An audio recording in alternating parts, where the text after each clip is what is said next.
Next up, picking at 2-5, one of our last teams on the board that we haven't done a preview yet for, Victoria's Secret. And before I say anything else, I'm going to go ahead and say that this team is absolutely loaded. He has also improved his record each of the last 3 years running and was the top seed last year, but got knocked off by good old T-Dogs. From what I understand, he's a very aggressive trader, and it shows on his roster. It looks like he goes and gets who he wants. So we'll start at the quarterback position where he's in good but not great shape. Cam Newton had a bit of a sophomore slump last year, but I believe that he'll bounce back.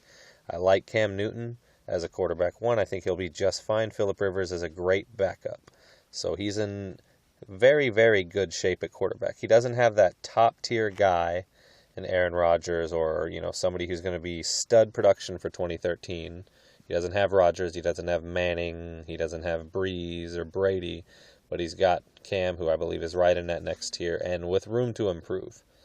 Phillip is Carson Palmer 2.0. He'll have 25 to 30 touchdowns to go along with 15 to 25 interceptions, depending on, how he feels that day. But still, he's in great shape at QB. At running back, he's also in pretty dang good shape with probably the best starting trio in the league. Doug Martin, Marshawn Lynch, and Adrian Peterson. All three of those guys are RB1s on most teams, so to have all three of them is going to give Victoria's Secret an advantage every single week. I think that's probably the toughest trio in the league. Martin is...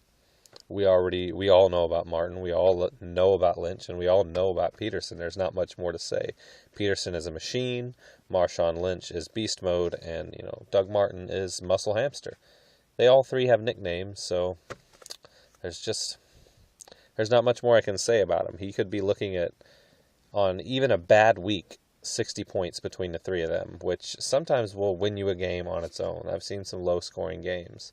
Behind that is RB4. He's in really good shape, too, where he's got Chris Ivory, and I think that is a great person to have at RB4. He is looking like he's going to be the Jets starter now, and he's in good shape there. I like it. Behind that, he has Turbin, who is Lynch's handcuff to the Seattle future.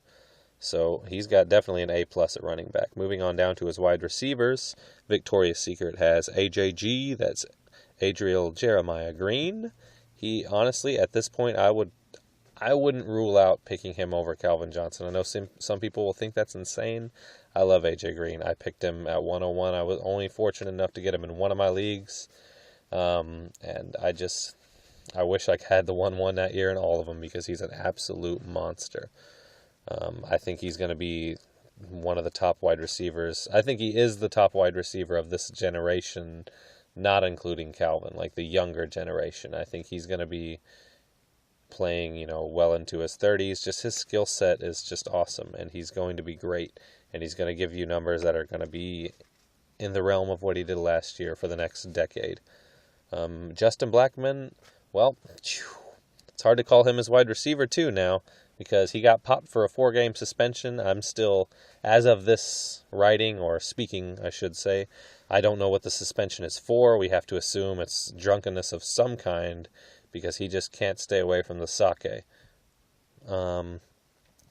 But 4 games is not a killer. It'll hurt him, because he doesn't have a lot of receiver depth. Moving on down the line, I like Blackmon's future, I should say. This is a bump in the road, and I hope that that's all it is one bump in the road, because I'm an owner of him myself, and the next suspension is a year, so you got to be careful with Justin Blackmon. That said, he has all the talent in the world. Reggie Wayne is his wide receiver 3. He had a rejuvenation year last year, as you heard when I was talking about Andrew Luck. Reggie Wayne had a great year. I expect his numbers to dip a bit. Maybe go down 100 yards and 5 or 6, maybe 10 catches on the year, something like that. But he'll still be very, very good. So his starting 3 receivers, when Blackmon is there, are very good. At wide receiver 4, he has Deshaun Jackson, who I like a lot in Chip Kelly's system. He may not get a ton of catches, but, let's just hope the week he starts, Victoria's Secret has to start Deshaun Jackson, is the week that he goes off for 6 catches for 142 yards and 2 TDs. And not the week that he goes off, if you can see me, I'm doing air quotes, for 2 catches for 14 yards. Because that's what you get with Deshaun Jackson, and he's a risky play every week, but he could win you a game on his own.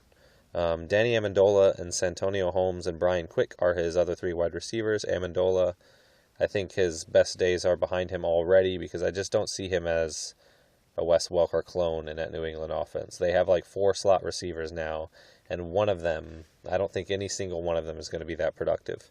Santonio Holmes, I don't expect him to have a bounce back year. I think his days are done at being relevant. Brian Quick, I was never a believer. I'm still not a believer.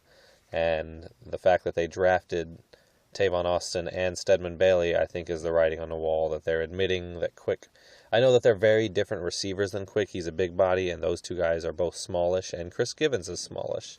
So Quick has the most wide receiver 1 upside of that group, but gone are the days of having to have that 6'4" receiver, and I think Quick is just...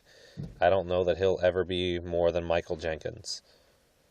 I think that's what we're looking at with Brian Quick. At tight end, he continues to be in great shape with Rob Gronkowski, although there is some questions there with his forearm getting infected and all that jazz.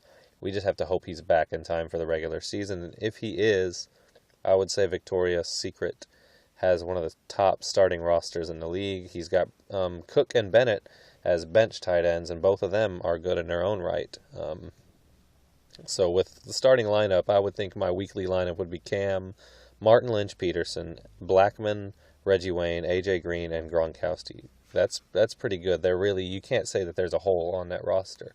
When your weakest starting position player is probably quarterback and it's Cam Newton, or possibly Justin Blackman as his wide receiver 3, you're really in good shape. And I expect Victoria's Secret to make a very deep playoff run.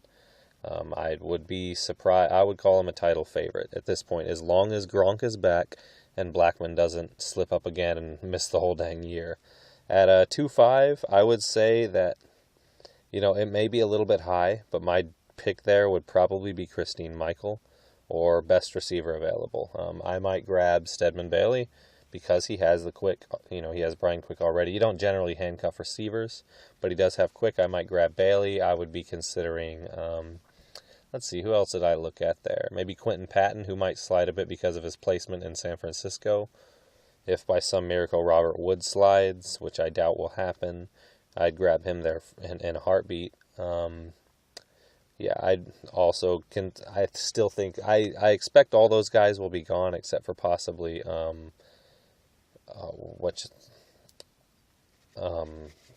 just drew a total blank.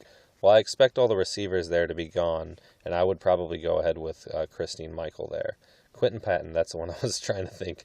He'll probably be there, but I think I would go with Christine Michael just to ensure that he has the future. There's no reason to let the 2-5 pick stop you from having all the Seattle backs, just in case something happens. Or what if it's not Turbin?